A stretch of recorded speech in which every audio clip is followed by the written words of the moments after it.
everyone, Suzi here, and today we're playing King Arthur Legends Rise. For today's video, we're going to take a look at the Shrine of Storms. Let's beat Tarrasque.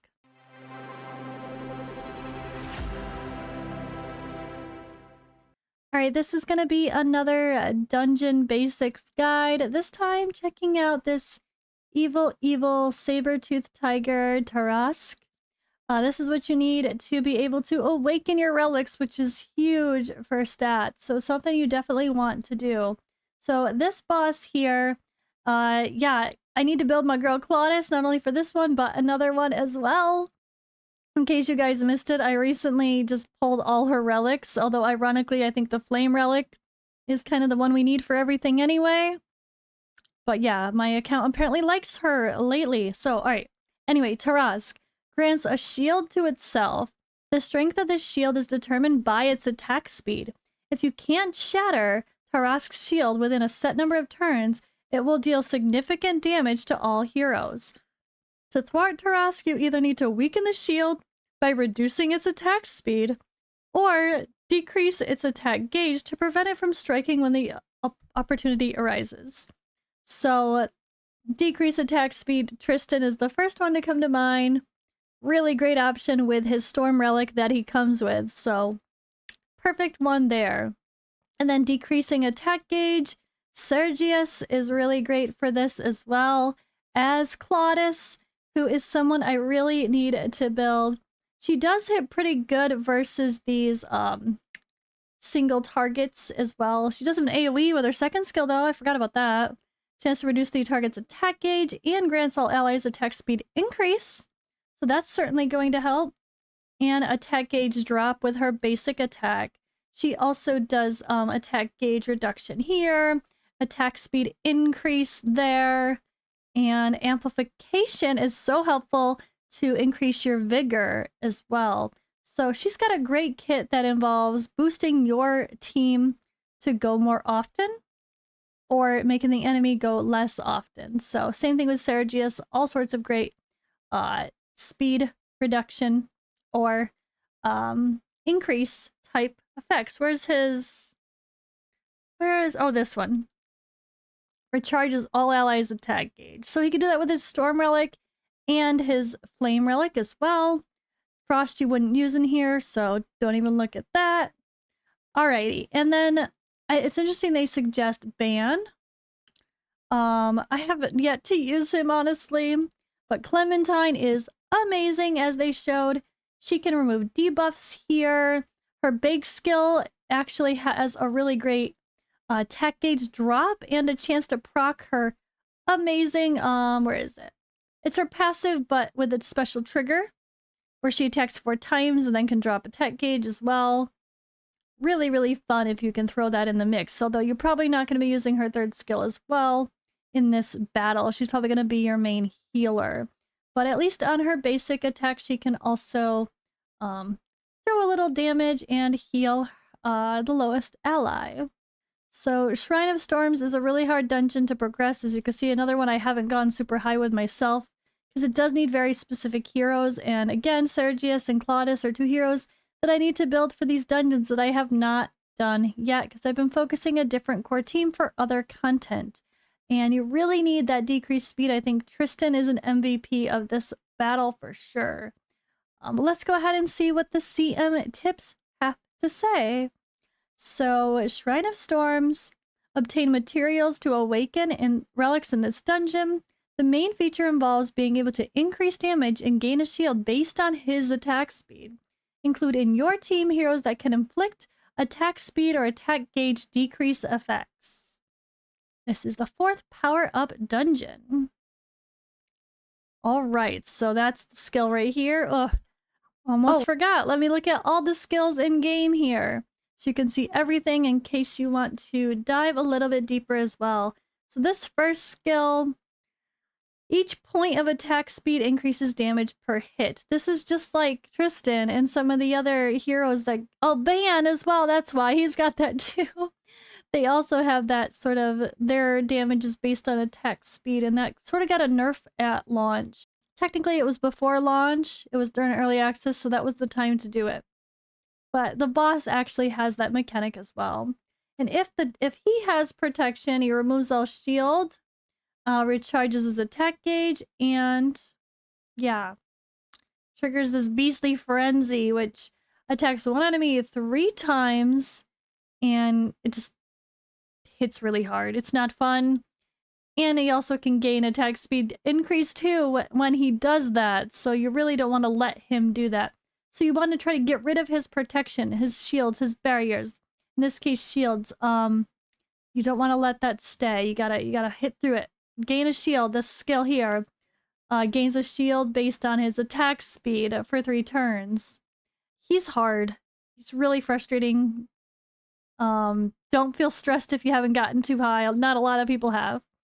Attacks all enemies with his 3rd skill as well. Again, all based on his speed. So reducing his speed is just so key.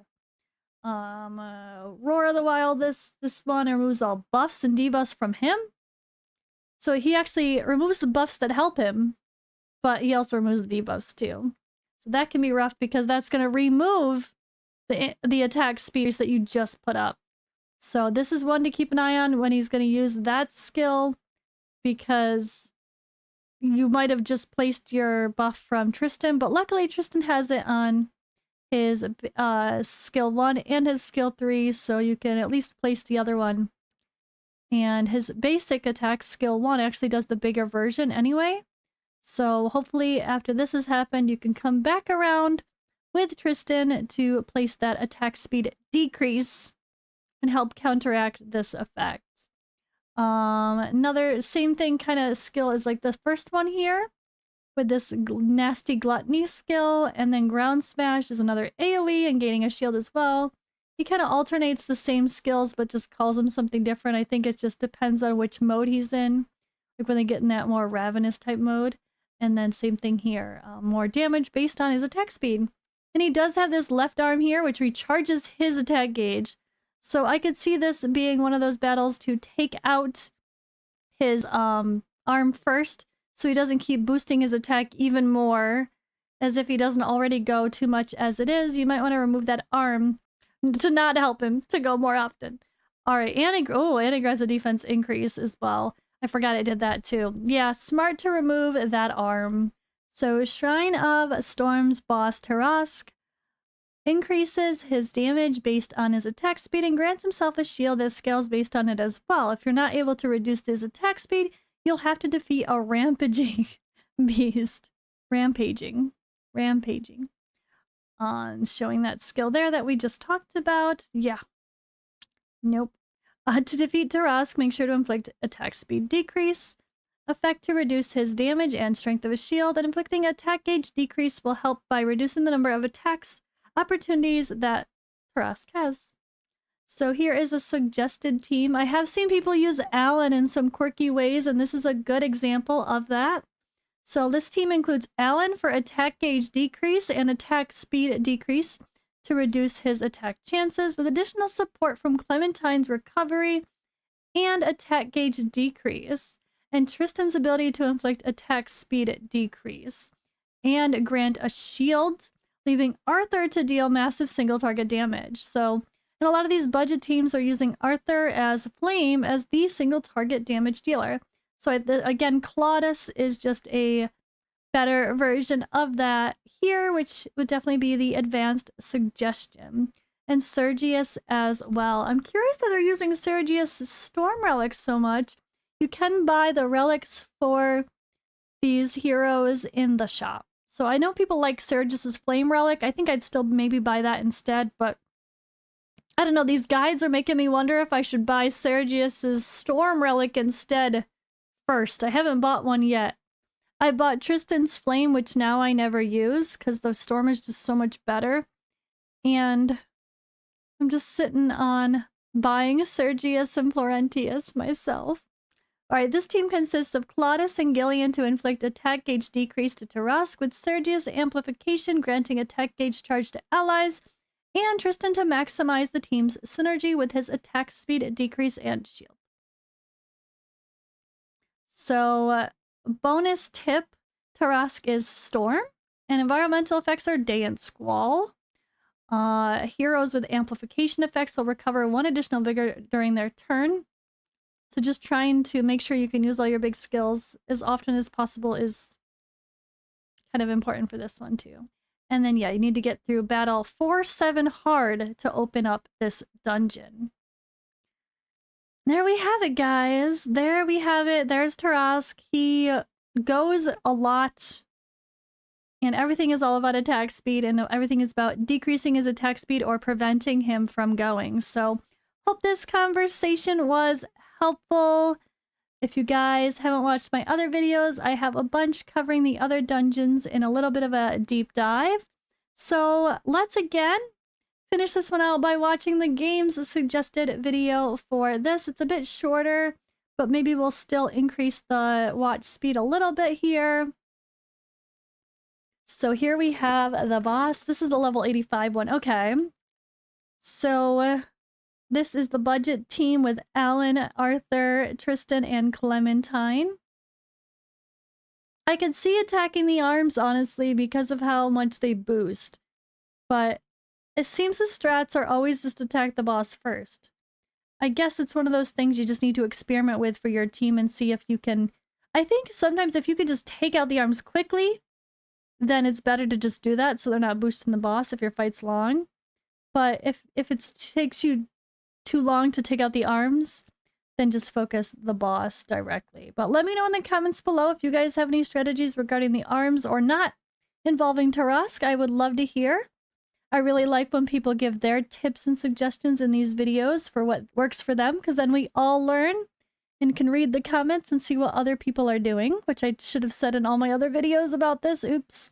But yeah, definitely encourage you guys to leave any comments involving tips that work for you or interesting teams or quirky stuff that you've found for any of these videos, because it's just a huge help when people read the comments and maybe something mentioned in this video doesn't relate or they don't have those heroes, but something you say in your comment could be the answer.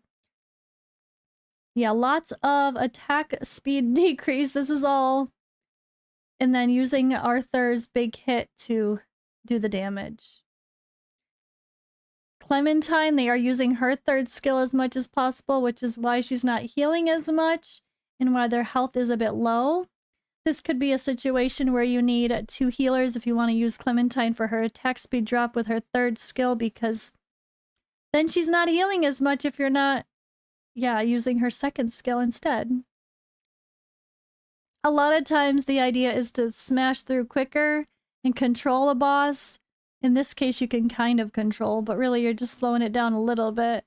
But not needing a ton of healing would be ideal, but it just depends on how hard you can hit and how fast the battle goes. So, alright guys, that's it for today's video. Thank you for watching, and I will see you in the next one.